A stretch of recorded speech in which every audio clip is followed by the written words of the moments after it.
ہم مدینے کی گلی میں پھر دوبارہ چلتے ہیں. حضرت عمر رضی اللہ تعالیٰ عنہ کا دربار لگا ہے. ایک شخص کو پکڑ کر لوگ لے آتے ہیں کہ شخص نے ہمارے باپ کو قتل کر دیا. حضرت عمر رضی اللہ تعالیٰ عنہ نے پوچھا کیا ماجرا ہے بھائی؟ اس نے کہا جی واقعی میں ان کے باپ کا قاتل ہوں، لیکن میں نے قصداً قتل نہیں کیا. ہوا یہ کہ میں ایک مسافر ہوں، جا رہا تھا، راستے کے اندر سبز چراگاہ تھی، میرا اونٹ بھوکا تھا، اس چراگاہ میں داخل ہو گیا. اس کے بوڑھے باپ نے پتھر اٹھایا اور میرے اونٹ کو مارا، اس کی آنکھ نکل گئی. مجھے بڑا غصہ آیا، میں نے وہی پتھر اٹھا کر اس کے باپ کو دے مارا، لیکن وہ ایسے ٹکانے پہ لگا کہ اس کا باپ فوراً فوت ہو گیا. میرا قصد اور ارادہ نہیں تھا، لیکن بہرحال میں اس بات کا اقراری ہوں کہ میں نے اس کے باپ کو قتل کر دیا ہے. آپ جو حکم سنائیں میں اس کو قبول کروں گا، لیکن میں ایک مہلت مانگتا ہوں کہ میرے دوست، میرے بھائی کی کوئی رقم میرے ذمے ہے، میرے پاس اس نے امانت رکھی ہوئی ہے اور وہ مجھے پتا ہے کہ میں نے کہاں چھپا کے رکھی ہوئی ہے. اگر آپ فیصلہ کر دیتے اور میری گردن کاٹ دی جاتی ہے تو وہ امانت جو میں نے رکھی ہوئی ہے سنبھال کر کے، میرے علاوہ کوئی جانتا بھی نہیں ہے، تو وہ اس تک کون پہنچائے گا؟ اگر آپ مجھے 3 دن کی مہلت دے دیں تو میں جا کر کے اس کی امانت اس کو واپس کر کے پھر واپس آؤں گا. پھر یہ پھندا پھانسی کا میں اپنے گلے میں ڈلوانے کے لیے تیار ہوں گا. حضرت عمر رضی اللہ تعالیٰ عنہ نے فرمایا کہ کوئی شخص تیری ضمانت دے دے تو ہم تجھے چھٹی دینے کے لیے تیار ہیں. اس نے دائیں بائیں دیکھا، پورے مدینے میں اس کا کوئی شناسہ ہی نہیں تھا، واقف ہی نہیں تھا، ایک اجنبی شخص تھا. حضرت ابو ذر غفاری کھڑے ہو گئے، کہا حضرت عمر میں اس کی ضمانت دیتا ہوں. ضمانت دے دی گئی، وہ چلا گیا.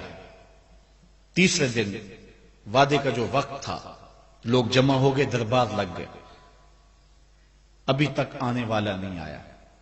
لوگوں نے کہا ابو ذر تو نے غلطی کی ہے، ایک اجنبی کی ضمانت دی اور ابھی تک وہ نہیں آیا.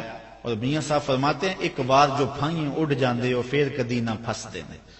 ظاہر ہے وہ چلا گیا، واپس تو نہیں پلٹ کے آئے گا، اسے پتا ہے کہ آگے سیدھی سیدھی میری موت ہے، تو تم نے یہ کیا غلطی کی؟ خیر آپ نے فرمایا کہ اگر وہ نہ آیا تو یہ پھانسی کا پھندا میرے گلے میں ڈال لینا، لیکن بہرحال میں نے اس کی ضمانت دی. کچھ عرصہ بیتا کہ دور سے گرد و غبار اڑتا ہوا دکھائی دیا. جب صورت واضح ہوئی تو وہی شخص تھا. حضرت عمر فاروق رضی اللہ تعالیٰ عنہ کے دربار میں کھڑا ہو کہنے لگا حضرت کسی وجہ سے تاخیر سے پہنچا ہوں، معذرت چاہتا ہوں، اب جو حکم ہے پورا کیجیے. حضرت عمر رضی اللہ تعالیٰ عنہ اس کے پھانسی کے احکامات جاری کر چکے تھے. آپ نے فرمایا کہ ابو ذر یہ بتا کہ تو نے اس کی ضمانت کیسے دی جب تو اسے جانتا نہیں تھا؟ تو سنو حضرت ابو ذر غفاری نے کیا کہا. کہا ایک اجنبی میرے محمد کے مدینے میں پناہ مانگ رہا تھا اور اس نے چاروں سمت دیکھا اور کوئی شخص نہیں تھا جو اس کو امان دیتا اور اس کی ضمانت دیتا، تو میں نے اس لیے ضمانت دے دی کہ نہ بھی آیا تو اپنی جان چلی جائے گی. کل کو یہ تو نہیں کہے گا کہ محمد کے مدینے میں کسی نے ضمانت مانگی تھی، پورے شہر میں کوئی ضمانت دینے والا نہیں تھا. اس کو کہا کہ انہوں نے تو ضمانت دے دی، میاں اب تو بتا کہ تو چلا گیا تھا، تجھے جانتا کوئی نہیں تھا، نہ پلٹ کے آتا تو تجھے کوئی پوچھنے والا نہیں تھا، تو نے یہ دوبارہ موت کے منہ میں کیوں اپنا سر رکھا ہے؟ تو اس نے کہا کہ میں نے کہا کہ ایک اجنبی کی ضمانت ایسے شخص نے دی ہے جو مجھے جانتا بھی نہیں ہے، اور اگر میں نہ گیا تو لوگ قیامت تک اجنبیوں پر بھروسہ نہیں کریں گے کہ اجنبی یوں سلوک کیا کرتے ہیں. تو حضرت عمر رضی اللہ تعالیٰ عنہ اس کے پھانسی کے احکام جاری کیے. تو جن کے باپ کو قتل کیا تھا وہ بیٹے کھڑے ہو گئے، کہنے لگے تاریخ کی کالک ہم اپنے منہ پہ ملیں گے، ہم بھی اپنے باپ کے قاتل کو معاف کر دیتے ہیں. یہ ہماری تاریخ ہے، یہ ہماری کہانی ہے. لیکن آج ہم کس جگہ پہ کھڑے ہیں اور کیا ہماری صورتحال ہے؟ نہ ہمارا کردار رہا اور نہ ہمارا کوئی تشخص رہا. آج ہم نے اپنا تشخص بھی مٹا کے رکھ دیا، اپنے طرز زندگی بھی بدل دی. نہ ہماری باطن کی وہ روشنی رہی، نہ ظاہری وہ صورت رہی کہ ہم پہچانے جائیں کہ حضور کے غلام ہیں، بلکہ آج بھانت بھانت کی بولیاں بول رہے ہیں. اقبال نے کیا کہا تھا اپنی ملت پر قیاس اقوام مغرب سے نہ کر، خاص ہے ترکیب میں تجھے قوم رسول ہاشمی۔ ایک تو وہ حدیث میں نے آپ کے سامنے رکھی جو حضور کا فرمان ہے، الشیطان جاسم علی قلب ابن آدم، انسان کے دل پر شیطان قبضہ جماتا ہے، جب یہ غافل ہوتا ہے تو وسوسہ اندازی شروع کرتا ہے، اور دل اگر پورا سیاہ ہو جائے تو پھر شیطان کے لیے معاملہ ہی آسان ہو گیا، کیونکہ سمجھو کہ دل کے قلعے کی دیواریں منہدم ہو گئی، اب شیطان جدھر سے مرضی آئے جدھر سے مرضی جائے۔ ہاں اب بھی اس کی اصلاح کا طریقہ ہے جو حضور نے ارشاد فرمایا۔ آقا کریم علیہ السلام نے ہمیں کسی معاملے میں بھی حضور نے تنہا نہیں چھوڑا۔ آقا کریم ارشاد فرماتے ہیں کہ لِكُلِّ شَيْءٍ سِقَالَةٌ وَسِقَالَةُ الْقُلُوبِ ذِكْرُ اللَّهِ، ہر شے کو زنگ لگ جائے تو اس کا زنگ کسی نہ کسی شے سے اتارا جاتا ہے۔ کپڑے میلے ہو جائیں تو صابن وغیرہ سے صاف کر لیتے ہیں، یہ لوہا میلا ہو جائے تو ریگ مار سے صاف کر لیتے ہیں، ہر شے کا زنگ کسی نہ کسی شے سے اترتا ہے۔ اب دل اگر میلے ہو جائیں گناہوں سے تو کیسے دل پاک ہوں گے؟ سقالۃ القلوب ذکر اللہ، کہا اللہ کا ذکر کرو دل ستھرے ہو جائیں گے، دل پاک ہو جائیں گے۔ جتنا زیادہ ذکر کرو گے اس قدر دل جلا پائیں گے اور دل نور پائیں گے۔ اور بزرگ صوفیاء فرماتے ہیں جب کوئی بندہ ذکر کرنے بیٹھتا ہے اور ایک مرتبہ کہتا ہے اللہ، تو اللہ تعالیٰ اس کی طرف نظر رحمت سے دیکھتا ہے، اور جس کی طرف اللہ نظر رحمت سے دیکھتا ہے اس کے 70 گناہ جل کے راکھ ہو جاتے ہیں۔ تو ایک مرتبہ اللہ کہنے سے 70 گناہ مٹ گئے، پھر یہ بار بار تکرار کرتا رہا تو دل جو ہے وہ آہستہ آہستہ مصفہ ہونا شروع ہو جاتا ہے، دل سیکل ہونا شروع ہو جاتا ہے، دل پاکیزہ ہونا شروع ہو جاتا ہے، اس کے اوپر سے غلاظت، گندگی اور جو دل کے اوپر چڑھا ہوا غلاف ہے وہ اتر جاتا ہے، اور دل پھر انوار پانے لگتا ہے، پھر اس کو ذکر بھی چاشنی دیتا ہے، اس کو فکر بھی لذت دیتا ہے، اس کو نماز اور سجدے میں بھی سرور ملتا ہے۔ جب دل پر نور نہ ہو تو پھر شکایت یہ ہوتی ہے نماز پڑھتے ہیں سرور نہیں ملتا، نیک عمل کرتے ہیں لطف نہیں آتا۔ اصل وہ دلوں کے اوپر حجابات آ چکے ہیں، دلوں کے اوپر پردے آ چکے ہیں، اگر وہ اتر جائیں اور وہ کثرت ذکر کے ساتھ جو ہے وہ پردے اتریں گے۔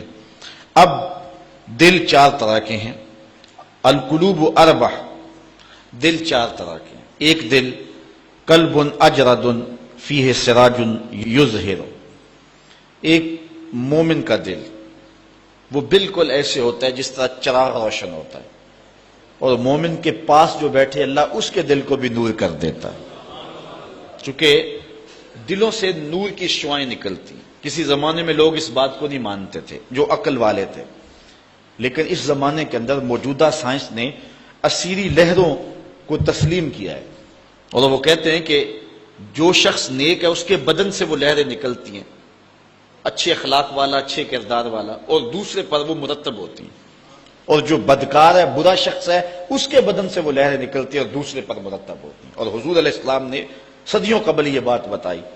حضور نے فرمایا اچھے آدمی کی صحبت ایسے ہے کحامل المسک، جس طرح کستوری والا شخص ہوتا ہے، عطار کی طرح ہے کہ اس کے پاس اگر آپ بیٹھیں تو خوشبو آتی رہے گی۔ فرمایا یا تو تمہیں دے گا تحفہ، یا تم اس سے خرید لو گے، یا نہ وہ تحفہ دے گا نہ تم خریدو گے، لیکن جب تک بیٹھو گے مشام جام معطر رہیں گے، اور گھر آؤ گے تو لباس میں خوشبو بسی ہوئی ہوگی۔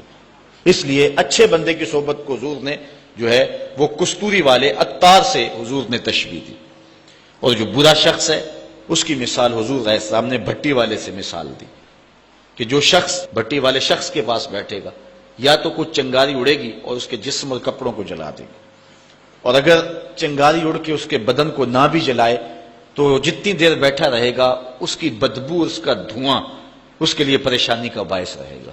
اس لیے اچھے آدمی کی صحبت کو اختیار کرنے کا حکم دیا۔ ہمارے مشائخ نقشبندیہ کا طریقہ یہ ہے، وہ کہتے ہیں کہ اچھے آدمی کی صحبت میں جا کے بیٹھ جاؤ، نہ تم کوئی بات کرو نہ وہ کوئی بات کرے، اس کے باوجود بھی من میں روشنیاں ہوں گی، من میں اجالے اتریں گے۔ اللہ اکبر۔ وہ میاں صاحب نے کہا تھا نا، چنگے بندے دی صحبت یارو جویں دکان اتاراں، سودا پاویں مول نہ لئیے ہلے آن ہزاراں۔ تے برے بندے دی صحبت یارو جویں دکان لوہاراں، تے کپڑے پاویں کنج کنج بئیے چنکاں پین ہزاراں۔ تو اب جل جانے کا اندیشہ بہر صورت موجود ہے۔ تو اس لیے آج دنیا جو ہے وہ اسیری لہروں کو مانتی ہے۔ میں اس کی سادہ مثال آپ کو دینا چاہتا ہوں۔ کہ کسی کے بدن سے اسیری لہریں نکلنا تو دور کی بات ہے، کسی شخص کے تذکرے سے اس کے اثرات مرتب ہوتے ہیں۔ مثال کے طور پہ اگر آپ کے کسی دیرینہ اور پیارے دوست کا تذکرہ چھیڑ دیں، گفتگو کر دیں، تو اس سے طبیعت میں خوشی پیدا ہوگی کہ نہیں ہوگی؟ آپ حشاش بشاش ہو جائیں گے۔ لیکن کسی غلط آدمی کا جس سے آپ کو نفرت ہو اس کی بات چھیڑ دیں، طبیعت میں گھٹن پیدا ہوگی کہ نہیں ہوگی؟ اگر گندگی کے ڈھیر کی بات کوئی چھیڑ دے، طبیعت میں گھٹن پیدا ہوگی کہ نہیں ہوگی؟ اور اگر پھولوں کی بات چھیڑ دے، موتیے کی، نسرین کی، نسترن کی، چمبیلی کی، گلاب کی، موتیے کی، ان پھولوں کا تذکرہ کو چھیڑ دے، طبیعت میں خوشی پیدا ہوگی کہ نہیں ہوگی؟ یہ ایک فطری بات ہے۔ آپ جو ہے وہ کسی اچھی بات کو چھیڑ دیں، اس کے اثرات مرتب ہوں گے اور آپ کا چہرہ کھل جائے گا، اور کسی بری بات کو چھیڑ دیں تو طبیعت کے اندر ایک اداسی پیدا ہو جائے گی، طبیعت کے اندر ایک غصہ پیدا ہو جائے گا۔ آج اس دنیا کے اندر آپ کہیں ملازمت کرتے ہیں، 8 گھنٹے کی ڈیوٹی دینا ہوتی ہے، ان 8 گھنٹوں کے اندر آپ کا مالک آپ کو بلائے، صرف 8 گھنٹوں میں ایک عارضی ملک آپ کے اوپر رکھتا ہے، تو آپ دوڑ کے جاتے ہیں کہ نہیں جاتے؟ آپ کے مہمان بھی آپ کے پاس بیٹھے ہوں اور آپ چائے بھی ان کو پلا رہے ہوں، لیکن باس بلا لے آپ کو اور وہ گھنٹی دے، تو آپ بیل پہ سب کو چھوڑ کے بھاگتے ہیں کہ نہیں بھاگتے؟ مہمانوں سے بھی معذرت کرتے ہیں، مجھے باس نے بلایا، آپ دوڑتے جا رہے ہیں۔ یار ایک دنیا کا باس بلائے تو مہمانوں کو چھوڑ کے، چائے کو چھوڑ کے، مرغن غذاؤں کو چھوڑ کے، سب کو چھوڑ کے بھاگ جاتے ہیں، اور رب کا نمائندہ پکارے حی علی الصلاۃ اور حی علی الفلاح، جو بندہ اس کے حضور نہ جائے کتنا بڑا بد نصیب ہے، کتنی بد نصیبیاں اس کا مقدر ہیں کہ جو اس کے حضور۔ لیکن یہ اللہ تعالیٰ جل شانہ کی رحمت کی عمومیت ہے۔ اگر آج 8 گھنٹے کے لیے آپ کہیں ڈیوٹی کرتے ہیں، وہ آپ کو آواز دے اور آپ نہ جائیں تو وہ آپ کی نوکری ختم کر دے گا، آپ کو سخت سرزنش اسی وقت کرے گا یا پھر آپ کو فارغ کر دے گا۔ لیکن اللہ تعالیٰ جل شانہ اس کی نافرمانی پہ نافرمانی کرتے رہیں، کبھی اس نے رزق کے دروازے بند نہیں کیے، بلکہ جو نہیں مانتے ان کو اور زیادہ دے رہا ہے، چونکہ ان کا حصہ صرف دنیا پہ ہی ہے نا، آخرت میں تو حصہ ہی کوئی نہیں ہے۔ بلکہ فرمایا اگر مسلمانوں کی دل جوئی کا لحاظ نہ ہو تو میں کافروں کے گھروں کی سیڑھیاں بھی سونے اور چاندی کی بنا دوں، چونکہ انہوں نے دنیا کو دیکھا ہے، آخرت ابھی دیکھی نہیں ہے، ورنہ جو ان کے لیے آخرت میں رکھا گیا ہے دنیا کی کوئی شے ان کے نزدیک حیثیت ہی نہ رکھے۔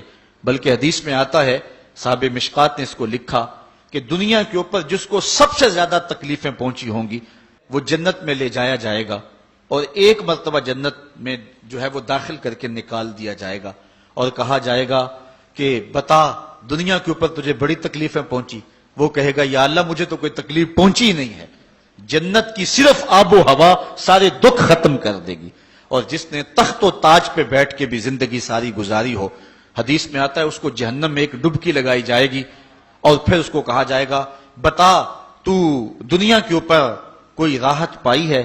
وہ کہے گا مالک دنیا کے اوپر میں نے کوئی سکھ دیکھا ہی نہیں ہے۔ ایک غوطہ جہنم کے اندر دیا جائے گا، دنیا کے سارے سکھ ہی بھول جائے گا کہ میں وہاں بادشاہ ہوا کرتا تھا، میں وہاں حکمران ہوا کرتا تھا، پوری دنیا کو میں نے جو ہے وہ ریوڑ کی طرح ہانکا تھا اور انسانیت کا قتل کیا تھا، میری رونت اور میرا تکبر دنیا کو جکا دیتا تھا۔ اس کو کوئی شے اور اپنی کوئی آکڑ اور کوئی بات یاد نہیں رہے گی، صرف ایک ڈبکی کی بات ہے۔ اور جس نے دکھ پہ دکھ کاٹے، غربت، تنہائی، دکھ، اذیت، مصائب، آلام، مشکلات، لیکن ایک بار جنت سے گزار کر کے جنت کی صرف آب و ہوا ہی سنگھائی جائے گی، تو اس کو کہا جائے گا بتا دنیا کے اوپر تجھے کوئی دکھ پہنچا؟ وہ کہے گا میرے رب دنیا پہ مجھے کوئی دکھ نہیں پہنچا۔ اب بتائیے کہ اللہ کے حضور ہم حاضر ہوں یا کہ دنیا کوئی منشا و مقصود بنا لیں، ہماری زندگی کی ڈگر کیا ہونی چاہیے؟ پہلی بات تو یہ ہے کہ جنت کے مقابلے میں اس دنیا کی حیثیت ہی کوئی نہیں، اور دوسری بات اگر دنیا کے اوپر ہم عزتیں، سرخرویاں جس کو ہم سمجھتے ہیں یہ سرخرویاں ہیں وہ پا بھی لیں تو وہ کتنا کو ایسا ہے، پھر اس کا حساب بھی تو ہم نے دینا ہی دینا ہے۔ اس لیے ہم دیکھ لیں جتنا برداشت کرتے ہیں اس کے مطابق جو ہے وہ ہم چلیں۔ ایک بادشاہ تھا، وہ پھولوں کی سیج پہ سویا کرتا تھا، خادمہ اس کے لیے پھولوں کی سیج بچھایا کرتی تھی، مدت گزر گئی، پھولوں کی سیج پہ سونے کا عادی تھا۔ ایک دن خادمہ نے سوچا، لونڈی نے سوچا روزانہ بادشاہ اس سیج پہ سوتا ہے، پتہ نہیں کیا لطف ہوگا۔ اس سیج کا لطف اٹھانے کے لیے وہ بھی لیٹ گئی۔ سیج تیار کرنے کے بعد ایک لمحے کے لیے کمر سیدھی کی تو سارے دن کی تھکی ہوئی تھی، آنکھ لگ گئی۔ بادشاہ وقت پر اپنے اس خاص کمرے میں داخل ہوا تو ایک لونڈی کو پھولوں کی سیج پہ سویا ہوا دیکھا تو غیرت سے جل بن کے کباب ہو گیا۔ ایک لونڈی کی یہ اوقات کہ بادشاہ کی سیج پہ سوئے۔ اس نے جلاد کو بلایا، کہا اس کو الٹا لٹکاؤ اور اتنا مارو کہ اس کی جان نکل جائے، تاکہ باقی خدام کو پتا چل جائے کہ بادشاہوں کی سیجیں، ان کے بستر، ان کے گھر کتنے مقدس ہوا کرتے ہیں۔ لونڈی کو الٹا لٹکا دیا گیا اور جلاد ضرب پہ ضرب لگا رہا ہے، کوڑے پہ کوڑا مار رہا ہے۔ وہ چیختی ہے، روتی ہے، بچا لو مجھے، میری جان نکل رہی ہے۔ روتے روتے کیا خیال آیا کہ اس نے ہنسنا شروع کر دیا۔ بادشاہ نے جلاد کو کہا رک جا، اس لونڈی سے پوچھ روئی کیوں ہے، اسے یہ بھی پوچھ ہنستی کیوں ہے۔ جلاد نے کہا لونڈی بتا روتی کیوں ہے۔ اس نے کہا تجھے نہیں پتا جب کوڑا لگتا ہے تو جان نکلنے کو آتی ہے، نزا کا عالم طاری ہو جاتا ہے۔ کہا یہ تو سمجھ ہے، لیکن ہنستی کیوں ہے؟ کہا ہنسی مجھے اس بات سے آئی ہے کہ چند لمحوں کے لیے سوئی ہوں، اتنی تکلیف کاٹ رہی ہوں، سوچا عمر بھر ہو گئی سوتے ہوئے، جس کو اس کا کیا بنے گا، جس کی زندگی بیت گئی اس سیج پہ سوتے ہوئے، اس کا کیا بنے گا۔ صاحبو، یہ دنیا پھولوں کی سیج نہ بنائیں، اس دنیا کو اللہ کی عبادت کے لیے گزاریں، ذکر فکر میں گزاریں، سحری کے وقت اٹھ کے مصلے پہ کھڑا ہو کے رونا سیکھیں، اللہ کے حضور آئیں، رزق کی تلاش میں رازق کو بھول نہ جائیں۔ تم سمجھتے ہو دکان بند کر کے چلے گئے تو شاید میری آج کی سیل کم ہوگی۔ سیل دینے والا، رزق دینے والا، رزق کے دروازے کھولنے والا وہ رب ہے۔ جاؤ اس کے حضور جاؤ اور جا کے اس سے مانگو، مالک رزق کا مالک بھی تو ہے، تیرے ہاتھ میں سارے خزانے ہیں، میری مدد فرما۔ دیکھنا کہ رحمتوں کے کس طرح دروازے کھلتے ہیں اور جو تمہیں ملتا ہے اس میں برکت کتنی ہوتی ہے۔